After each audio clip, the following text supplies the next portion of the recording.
नमस्कार, स्वागत है आप सबका हमारे खास कार्यक्रम देश देशांतर में। मैं हूं कवीन सचान और आज बात निपा वायरस की। निपा वायरस से केरल में अब तक 11 लोगों की मौत हो चुकी है, जबकि 19 संक्रमित लोगों का इलाज जारी है। उधर कर्नाटक से खबर है कि यहां पर भी 2 संक्रमित लोग पाए गए हैं।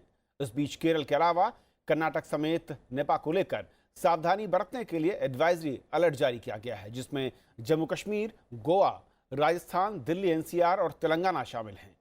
केरल सरकार ने लोगों को 4 जिलों कोझिकोड, मलापुरम, वायनाड और कुन्नूर में न जाने की सलाह दी है। इन चारों जिलों में निपा का सबसे ज्यादा संक्रमण देखा जा रहा है। उधर गोवा में भी इस पर नजर रखने के लिए एक टीम बनाई गई है। निपा वायरस एक नई उभरती बीमारी है, जिसका इन्फेक्शन एक महामारी की तरह फैलता है। निपा वायरस के कारण जानवरों और मनुष्यों में खतरनाक इन्फेक्शन होता है और इस वायरस के चलते मनुष्यों में इंसेफ्लाइटिस होता है और इसीलिए इसे निपा वायरस इंसेफ्लाइटिस भी कहा जाता है। WHO के मुताबिक इस वायरस के संक्रमित लोगों में मौत की दर 70% तक है। सबसे पहले निपा वायरस का पता 1998 में मलेशिया के काम्पुंग सोंगाई निपा में चला और बाद में इस जगह के नाम पर ही इस वायरस का नाम निपा पड़ा। आज अपने कार्यक्रम में समझेंगे कि असल में निपा वायरस क्या है और इसके संकेत क्या होते हैं, इसके लक्षण क्या हैं और इससे बचने के उपाय क्या हैं, और अगर आप संक्रमित हो जाते हैं तो फिर किस तरीके की सावधानी या इलाज की हमें जरूरत है, यानी देश इस वायरस से लड़ने या मुकाबला करने के लिए कितना तैयार है। समझेंगे 4 खास मेहमान के जरिए। हमारे साथ डॉक्टर गगन हैं, MS हैं, वरिष्ठ चिकित्सक आप हैं, बहुत स्वागत आपका। राजीव दास गुप्ता हैं, प्रोफेसर हैं, centre of social medicine and community health JNU में, आपका भी स्वागत है सर।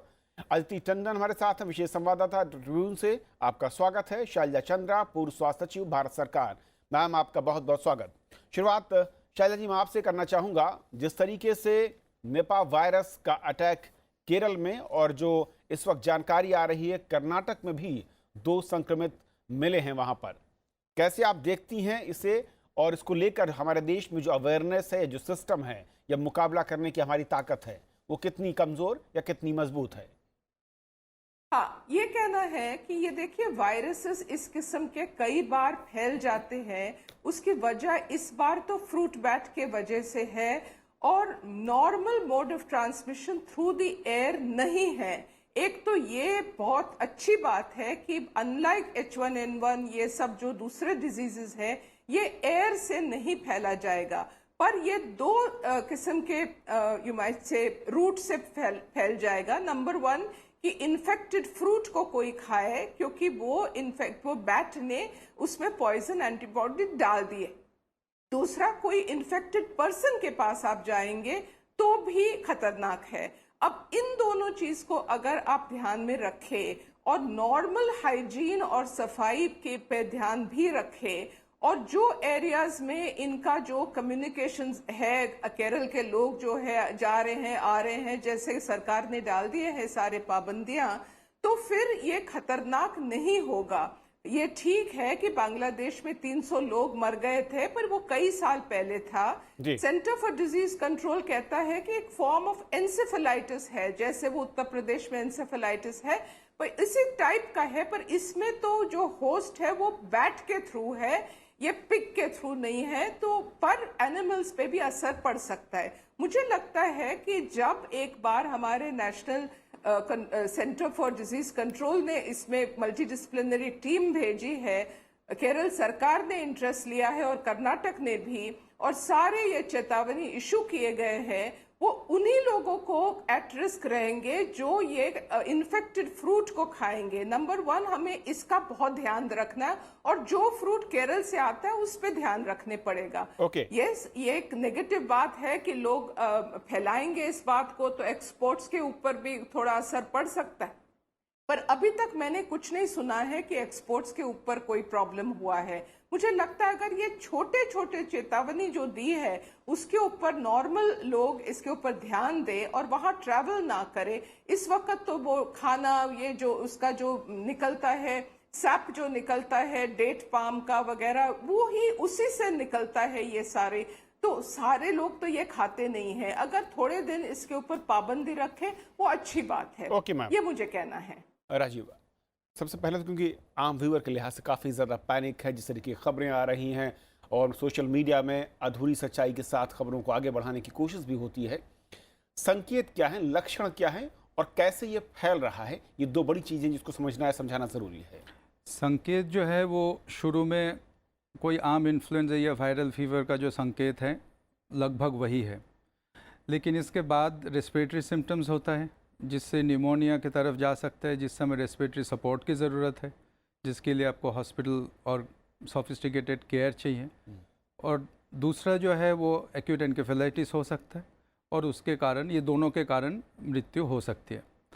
जहाँ तक संक्रमण का सवाल है, ये इंडिया और बांग्लादेश में जो पैटर्न है और मलेशिया, सिंगापुर, फिलीपींस में जो पैटर्न है, दोनों में थोड़ा अंतर है। मलेशिया, फिलीपींस, सिंगापुर का पैटर्न ये है कि वो पिग्स के साथ कांटेक्ट में होता है, लेकिन लिटरेचर सोफार जो कहती है वो ये है कि इंडिया, बांग्लादेश में ह्यूमन टू ह्यूमन कांटेक्ट और ट्रांसमिशन का जो अनुपात है वो ज़्यादा है।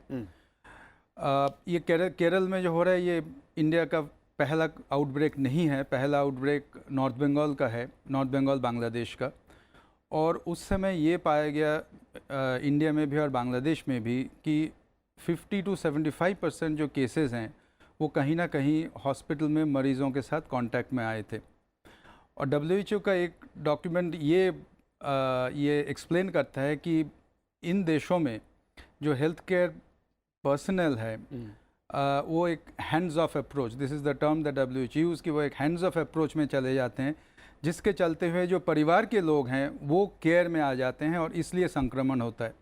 और ये भी फैक्ट है कि जो मृत्यु दर है, यानी केस फैटेलिटी रेट है, वो फिलीपींस, मलेशिया में एनीवेयर बिटवीन 40 to 60% है, लेकिन इंडिया, बांग्लादेश में ये 70 और इवन 100% तक है। शुरू का जो आउटब्रेक है 5 में से 5 में डेथ थे नॉर्थ बंगाल में। तो ये इंडिया, बांग्लादेश और जो ईस्ट एशिया का है, इसमें थोड़ा सा अंतर है। ओके, डॉक्टर गगन, दो चीज़ें मैं समझना चाहूँ, क्योंकि जब उन्होंने कहा कि वायरल नॉर्मल फीवर की तरह शुरुआती संकेत लक्षण दिखते हैं, कैसे डिफ्रेंशिएट, कैसे अंतर कर सकते हैं और हम पहचान पाएंगे कि वाकई ये जो इस वक्त हम में बीमारी है जिस किसी की भी हो रही है वो वाकई निपा वायरस है या कुछ और है? जांच या फिर इसकी टेस्टिंग, क्या कुछ तरीके हैं इस वक्त? देखिए, पहले तो ये देखना है कि किस एरिया से पेशेंट आ रहा है, कि प्राइमरी कॉन्टैक्ट का एरिया, जैसे भी सर ने बताया कि कोझिकोड और इस एरियाज़ हैं। तो अगर आप जो गवर्नमेंट ऑफ इंडिया की गाइडलाइंस, जो भी मेरे एक दोस्त है जो कि फॉर्मुलेशंस में हैं, तो उनसे हम डिस्कस किए तो ये पता लगा है कि गाइडलाइंस में ये इशू किया जा रहा है अलर्ट्स में कि जो प्राइमरी एरिया ऑफ कांटेक्ट है, जैसे साउथ इंडिया के कुछ स्टेट्स हैं, तो वहाँ से अगर पेशेंट आता है, कोई रेस्पिरेटरी सिम्टम्स, जो सडनली कोई सांस फूल रहा है या फिर कोई सर दर्द, उल्टियाँ या कोई दिमागी बुखार के लक्षण आ रहे हैं, तो उस एरिया के कॉन्टैक्ट वालों को तो हम सस्पेक्ट में रख देते हैं। और अगर कोई डायग्नोस्ड केस है, जो मरीज़ है जो कि संक्रमित है ऑलरेडी, जिसको बीमारी चल रही है, उस अस्पताल से कोई कॉन्टैक्ट रहता है, तो उसको हम हाई सस्पिशन में इंडेक्स में रखते हैं। जहाँ तक टेस्ट का सवाल है, टेस्ट बेसिकली दो तरीके के हैं, ब्लड टेस्ट ही हैं। एक तो जिसमें हम इसको एंटीजन निकालते हैं, जो कि एक RNA वायरस है, जिसमें PCR टेक्निक से एंटीजन निकाला जाता है, जिसमें ये खून से भी लिया जा सकता है सैंपल, और पेशाब का सैंपल भी लिया जा सकता है, रीढ़ की हड्डी की पानी का सैंपल भी लिया जा सकता है, या कोई बॉडी फ्लूइड्स का सैंपल लिया जा सकता है। सेकेंडली एलाइसा टेस्ट होता है, जो कि एंटीबॉडीज़ का है, और ये दोनों टेस्ट काफ़ी 4 से 6 हफ्ते या 8 हफ्ते तक ही पॉजिटिव आते हैं। और जहाँ तक रख रखाव और बचाव का है, वो भी सर ने अच्छा हाईलाइट किया कि ये इसका अभी तो इलाज अभी नहीं है, लेकिन ये है कि अभी कुछ एंटी वायरल ड्रग्स हैं, रिबाविरिन और फ्लूलेक्सिडिन, ये नई दवाइयाँ अब कुछ जापान में टेस्टिंग फेज में चल रही हैं। आई थिंक ये अभी इंडिया में अवेलेबल हो जाएंगी, तो इसमें कुछ कंट्रोल की संभावना हो पाएगी तब। यानी बचाव जो है इसका वही एक उपचार, अभी के लिए यही है सर। अदिति, जिस तरीके से केरल में हम देख रहे हैं, कई और राज्यों में अलर्ट जारी किया गया है, सरकारी स्तर पर क्या कुछ इस वक्त हम देख रहे हैं कि जो तैयारियों को लेकर है वो कितनी मजबूत दिख रही हैं? और जिस तरीके का सिस्टम है, क्योंकि वैक्सीन नहीं है, इसको लेकर कोई दवा नहीं है, सिर्फ अलर्ट है, बचाव ही हमारे पास इकलौता रास्ता है। देखिए कविन, हमने जो पहला इंडेक्स केस देखा है भारत में नीपा वायरस का, हमें ध्यान देना होगा कि वो एक गरीब फैमिली से वो जो भी इंडेक्स केस है, एक पुरुष थे जिनके घर में एक कुआं था और जिसमें ये पाया गया कि बैट्स रहते थे। तो नेचुरली बैट्स की, जैसे कि सब एक्सपर्ट्स ने बताया, बैट्स की सिक्रीशंस, उनकी एक्सक्रीशंस, बैट्स जब यूरिन कहीं भी गिरा हो या बैट्स का सलाइवा कहीं भी गिरा हो, उसके टच में कुछ आया हो, पानी हो या फ्रूट हो, उसको कंज्यूम करने से ये पहला इंडेक्स केस हुआ। तो ये केस जैसे ही प्राइमरी हेल्थ सेंटर में गया, आपको याद होगा खबरें भी छपी हैं कि एक नर्सिंग अटेंडेंट जो उनका ध्यान रख रही थी, जिनके 2 अपने बच्चे थे, अपने पति को कह के गई थी कि वो इन्फेक्टेड हो गई और मतलब 10-15 दिन के अंतराल में उनकी मृत्यु भी हो गई। तो इसमें कोई दो राय नहीं है कि इस बार सरकार ने बहुत ही जल्दी without any loss of time जिसको कहते हैं, एक बहुत ही मल्टी डिसिप्लिनरी टीम क्रिएट कर दी। National Centre for Disease Control में से सारे एक्सपर्ट्स जो इस सेक्टर से रिलेटेड हैं, प्लस एनिमल हस्बेंड्री के 2 क्लिनिशियंस और 1 एक्सपर्ट, उन्होंने ये टीम गठित करके इमीडिएटली केरला डिस्पैच कर दी, जिससे ये हुआ कि आपको दूसरे ही दिन ये पता चल गया कि इंडेक्स केस, जो पहला केस भारत में हुआ है कोझिकोड में पेरम्बला विलेज में, वो किस वजह से हुआ है। तो एक लोकल एरिया है जहाँ कुआं है जिसमें बैट्स हैं, तो fruit bats are the main carriers, वो तो नेचुरल कैरियर्स इस निपा वायरस के हैं ही।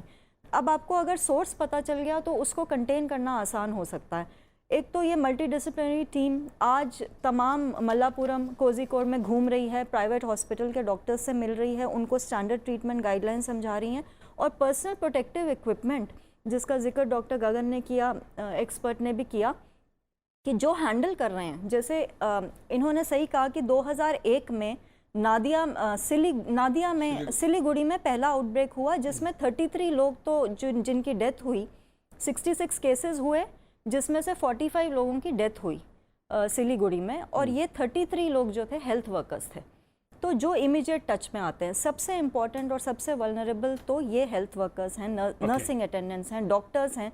तो पर्सनल प्रोटेक्टिव इक्विपमेंट पर WHO की पूरी गाइडलाइंस हैं जो अभी डिसेमिनेट कर रही है सरकार, क्योंकि सबकी फैमिलीज हैं कविन, वो घर जाएंगे, अपने साथ इन्फेक्शन ना ले जाएं कहीं। और ये भी बहुत इंपॉर्टेंट है देखना कि आज ये खबरें आ रही हैं कि कर्नाटका में शायद 2 केसेस हुए हैं।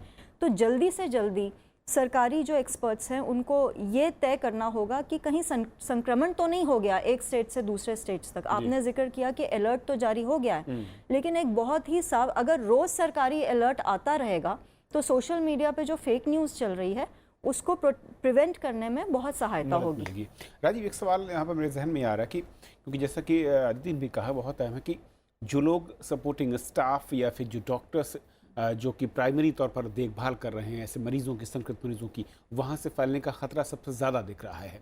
इसको लेकर हम क्या कुछ उपाय अपना रहे हैं या अपना सकते हैं, और वहाँ पर ज़्यादा फोकस करने की ज़रूरत है क्या? नहीं, जाहिर है वहाँ ज़्यादा फोकस करने की ज़रूरत है, और इम्पॉर्टेंस है पर्सनल प्रोटेक्शन इक्विपमेंट की और what is known as universal precautions, यानी हाथ धोना, साबुन का अवेलेबिलिटी एट्सेट्रा। जहाँ तक PPE का सवाल है, इसका PPE सारी डिस्पोजेबल है और वो एक्सपेंसिव भी है, तो उसका अपना एक सप्लाई चेन लॉजिस्टिक्स है। सो उसका सप्लाई मेंटेन करना, और ये आपको आप समझ सकते हैं कि हर लेवल पे ये उपलब्ध होना चाहिए। तो यहाँ एक सिस्टम का बहुत अहम भूमिका है, और इसका सप्लाई प्रोक्योर करना और हर सेंटर में इसकी एडिक्वेट सप्लाई रखना, ये बहुत ज़रूरी है। तभी वो हेल्थ केयर पर्सनल को भी प्रोटेक्ट कर पाएंगे और उनके फैमिली मेम्बर्स को भी। और एक चीज़ और है जो ये साउथ एशियन कल्चर में है, वो ये है कि what is known as corpse to human transmission, यानी मृत्यु के बाद बहुत क्लोज कांटेक्ट होता है फैमिली मेम्बर्स के डेड बॉडी के साथ, वो भी इसमें बिल्कुल मना है। तो वो एडवाइजरी भी बहुत ज़रूरी है जहाँ एक्चुअली डेथ्स हो रही है या डेथ्स की संभावना है। ओके, शैलजा जी, जिस तरीके का एटमॉस्फेयर और जो तमाम चीज़ें हम लोग डिस्कस कर रहे हैं, उस लिहाज से फिलहाल जिन राज्यों में, केरल है, कर्नाटक है, गोवा या ऐसे राज्य जिन पर अलर्ट जारी किया है सरकार की ओर से, क्या और ऐसे कदम हैं जिनकी ज़रूरत आपको लगता है अवेयरनेस के साथ, इसके अलावा अगर मैं कहूँ तो?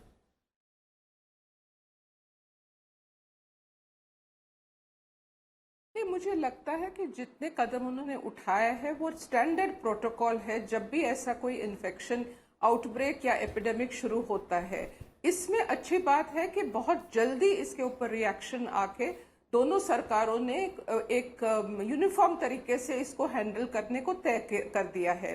दूसरी जो बात है, ये जो मीडियम है, मेन मीडियम जो है फ्रूट के द्वारा, ये तो किसी के भी समझ में आ जाएगा कि इन्फेक्टेड फ्रूट है, कोई भी कालापन है, कोई दबा है, कोई गिरा है, इसको नहीं टच करे। इतना तो अगर मीडिया में मैसेज प्रकट किया जाए वो भी बहुत अच्छी बात है। मुझे लगता है जो कदम लिए हैं वो ठीक कदम लिए गए हैं और कोई पैनिक की बात नहीं।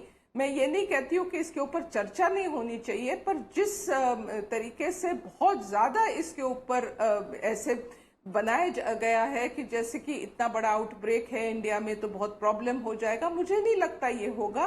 दो जो अभी एक्सपर्ट्स ने स्टेप्स बताए हैं वो सबसे अवश्य है। एक तो जो इन्फेक्टेड लोग हैं उनसे दूर रहना, दूसरा कि अगर आपको कोई सिम्टम्स है तो स्ट्रेट अवे डॉक्टर को प्रिकॉशनरी तौर पे तो दिखाने पड़ेगा, और जो इक्विपमेंट वगैरह इसकी जरूरत है सरकार को इसके ऊपर फाइनेंशियल और जो टेक्निकल रिक्वायरमेंट्स है इसके ऊपर बिल्कुल विलंब नहीं होना चाहिए, ये प्लेंटीफुली अवेलेबल होना चाहिए, क्योंकि ये कुछ पता नहीं कि कहीं और फैल जाएगा।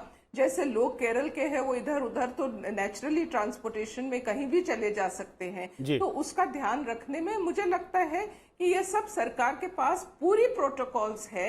ऐसे जब एपिडेमिक्स आते हैं जो मैन टू मैन ट्रांसमिशन थोड़ा देर से होता है, पहले फ्रूट बैट के और फ्रूट के द्वारा हो रहा है, तो समय है इसको काबू रखना और फैला ना जाए। इस बार मेरी पूरी उम्मीद है और मैं प्रार्थना करती हूँ कि ऐसे ना हो।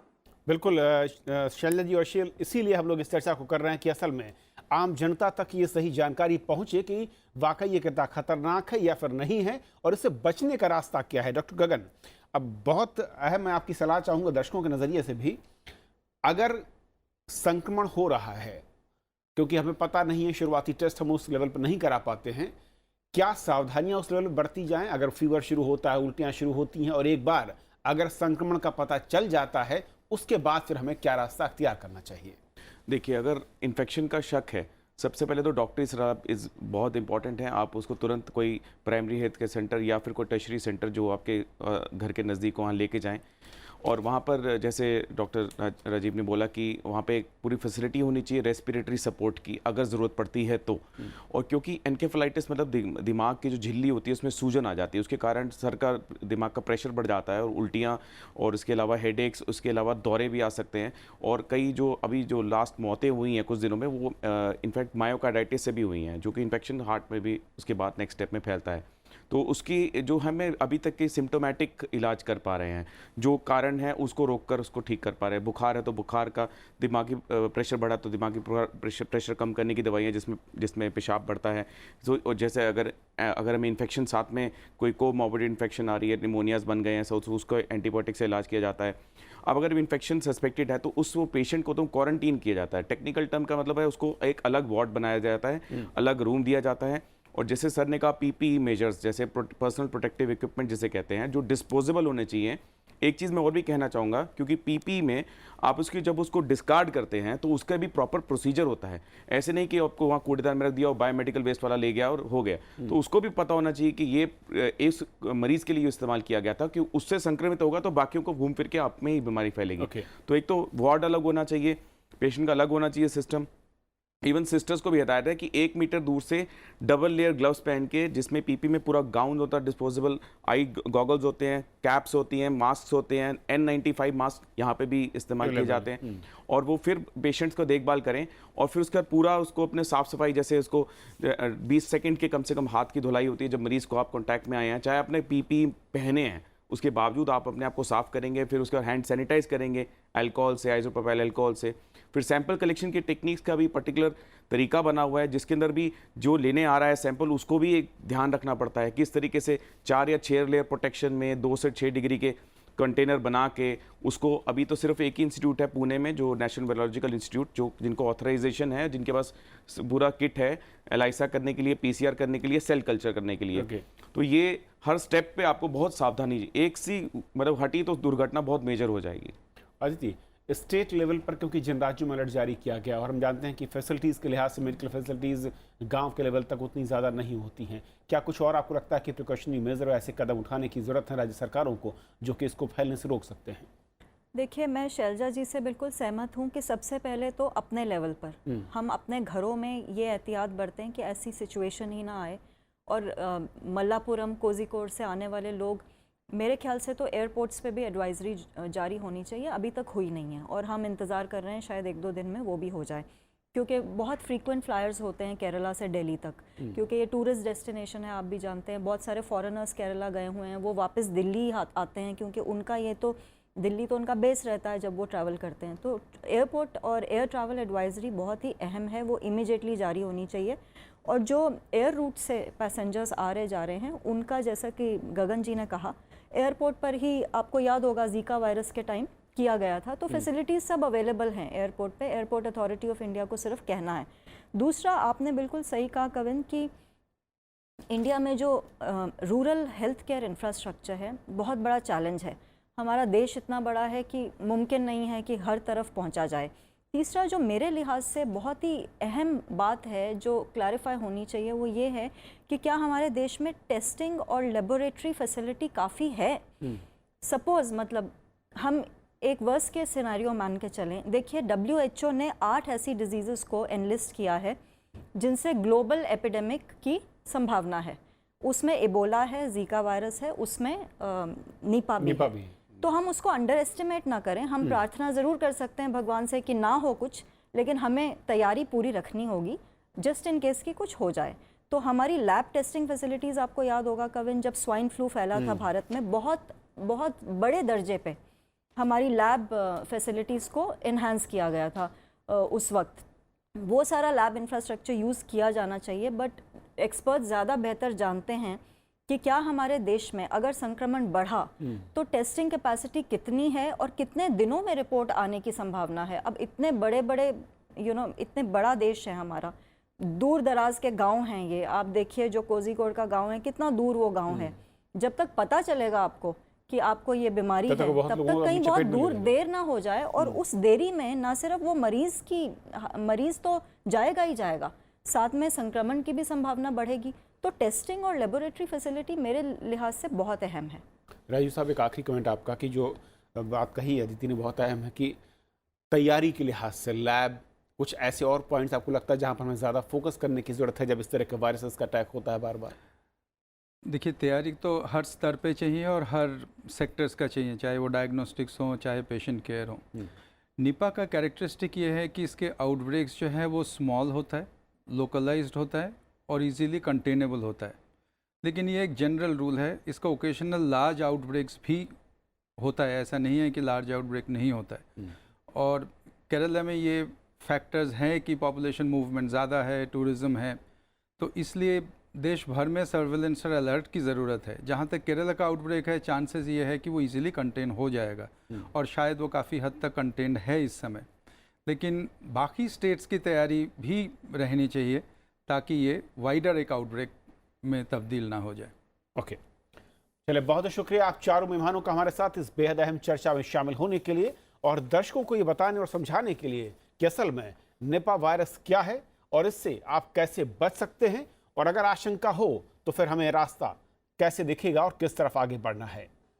और आपको बता दें कि अगर आप हमारे कार्यक्रम को YouTube पर देखना चाहते हैं तो youtube.com/राज्यसभा TV/देश देशांतर आप लॉग कर सकते हैं। साथ ही साथ अगर आपकी कोई राय या सुझाव है हमारे कार्यक्रम को लेकर तो आप मेल कर सकते हैं dd.rajyasabhatv@gmail.com।